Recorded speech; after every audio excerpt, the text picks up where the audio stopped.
everyone, Eloise here today for Lawnfawn and welcome back to the channel. Today I have another card to share with you all. I'm going to be creating a Halloween card today and I'm going to be making sort of like a gatefold design card. I just thought it would be really fitting for this design. So that's what I'm going to do. I'm going to be using the Happy Village stamp set as well as the Costume Party stamp set. This is definitely one of my faves and I don't get to use it very often obviously, so I really wanted to use it today. I'm also going to be using the Bannertastic stamp set as well, just for that little singular curved banner, and also the Pick of the Patch stamp set, just for a few additional pumpkins. So I'm going to start off by stamping out all of my images onto some white cardstock and then colouring them in. So I've just got a plain piece of white cardstock here and I'm just going to stamp out a ton of images. I'm using some of the trees, the fences, the tree of houses, the little like kids dressed up in costumes and a few pumpkins, and then I also stamped out some leaves and vines for the pumpkins as well, and then I'm going to colour them all in with Copic markers. So I'm not going to show you all of the colouring today. I'm just going to sort of pull out sections that I want to show just because there is a lot of colouring and it took me a really long time and I didn't want to bore you guys by showing it all since I colour in almost every one of my videos with Copic, so I feel like you get the drift of how I colour. So I've just started off with colouring in the little dinosaur green, and then I'm colouring in this little pumpkin boy with a few oranges.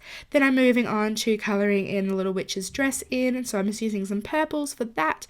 I really love these BVs because they're really dark and they match sort of like the theme of Halloween really well. Then I'm colouring in the little mummy, so I really want this sort of like toilet paper to appear like more white. So I just wanted to add a little bit of shading on there, so I just used a few warm greys and then blended that all together with the 0 marker just to have it sort of fade out a little bit more.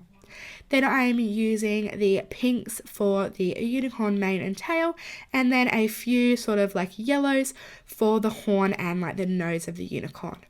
And then to finish off the colouring, I'm just going to use my favourite skin tone trio to colour in their skin. So I'm using E21, E00 and E000 for all of that, and I'm just blending that all together. And then that is all of the colouring that I'm going to show. And then I'm going to use all of the coordinating dies to cut all of these out.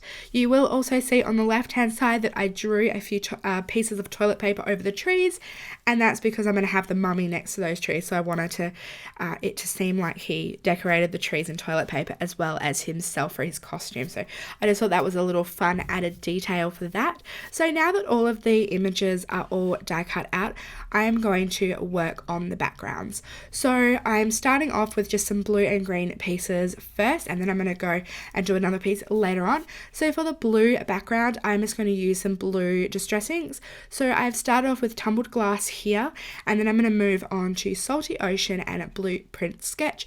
In the end, you're not really going to see a lot of this. I did definitely cover too much of this panel since a lot of the layers are going to be stacked on top and you're not going to see this too much, but those are the 3 colours I am using, and then I am just going to like sort of bring them up further to the top and blend them all nicely together. And then once I've gone ahead and done the blue layers, I'm going to move on to the green layers. So for the green layers, I am just using Mowed Lawn and Twisted Citron for that, and I'm just colouring in this little piece of watercolour paper since I only need a couple of green layers, and so this will be perfect to die cut into 2 pieces. So I'm starting with Mowed Lawn on the top, and then I'm blending in a little bit of Twisted Citron at the bottom, and then I'm not going all the way into the bottom, I'm fading it out sort of into white a little bit more. So now that both of those pieces are ink blended on, I'm just going to flick a little bit of water onto the background, and this is just because I just want them to have a little bit of extra interest on the pieces, and I really like adding water onto them. Then I'm just going to pick it up with a little bit of paper towel and then dry it off with a heat tool. And then those pieces are all ready, and I'm going to go ahead and die cut out the green pieces.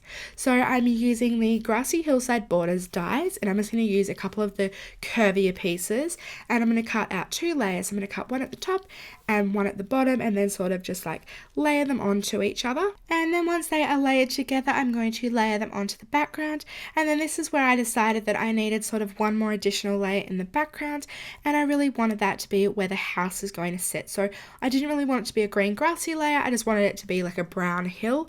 I just thought that that sort of would divide up the space kind of nicely. So I decided to pull out another piece of watercolor paper and use some ground espresso and tea dye distressing onto that piece, and then did the same thing. I just flicked on some water and dried it with a heat tool and added it behind all of the layers. So then I skipped ahead a little bit and sort of like decided where I want all of my images to sit. So this is sort of how I want them to sit. So I'm just going to add a little bit of foam tape and flat adhesive onto the backs of all of these images and then just adhere them into place. And I sort of arrange them like this in different layers to sort of show like how far back they are in the scene. And with the gatefold design, I really wanted it to appear like you're opening the doors and then you see all of these kids outside like trick-or-treating, and I just thought that's where the gatefold design came in really nicely. So now that all of my images are adhered down onto my background, I can work on the card base like design part. So I pulled out a piece of white cardstock and I'm just cutting this down to, I believe, 8.5 inches wide, or just maybe a little bit more than 8.5 inches wide, and then I'm cutting it down to 5.5 inches tall, and then I'm going to pull it out over to my Martha Stewart scoring board and score it 2 inches and then 2.25 inches on one side, flip it around 180 degrees and do the exact same thing. So score it 2 inches and then 2.25 inches, and this is going to create the gatefold card, but it's also going to be a little bit dimensional on the sides to allow for all of that foam tape that I used. So you can see here, like on the side, you've got those 2 extra pieces that are going to bulk it up, and you're going to be able to have dimension on the inside of the card, which I just thought was really fun.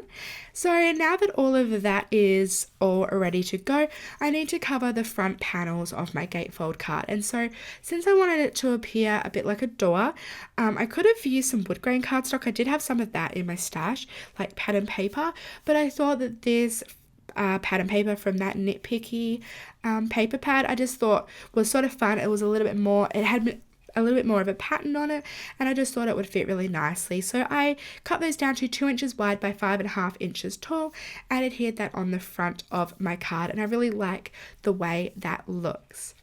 And then when you open it up, it looks like it's all the kids trick-or-treating in the distance and then some at the very doorstep, which I just thought was super fun. So then I went ahead and just punched a couple of holes through the front of the card, and then I need to work on my sentiments. So here I decided to pull out an additional stamp set. This is the big Scripty Words that I'm going to use for the happy, since I wanted there to be a sentiment on the front of the card as well as on the inside.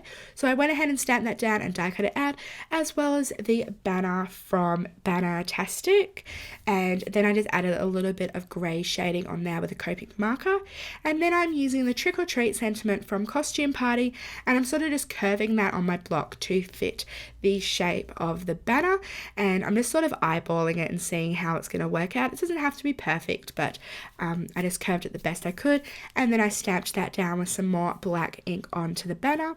And then also from the same Costume Party stamp set, I white heat embossed the Halloween sentiment onto a black strip of cardstock, and that's going to be my sentiment for the front, and the Trick or Treat sentiment is going to be the sentiment for the inside, which is really super cool. So I went ahead and adhered the Trick or Treat sentiment on the inside with a little bit of foam tape, and then to keep this gatefold card shut, I decided to pull out a little bit of orange lawn trimmings. They don't have this one anymore in their store, but they do have a tangerine one which has the white stripes through it, which would work just as well. And then I also adhered the happy and the Halloween sentiment onto the front, just on one side, so it didn't hold it shut. So this is the card. You can see at the front here it's got the sentiment, and then when you open it up you've got the scene on the inside, which I just think is super duper cool. And then you're able to write the message on the very back of the card, which I think is fine anyways.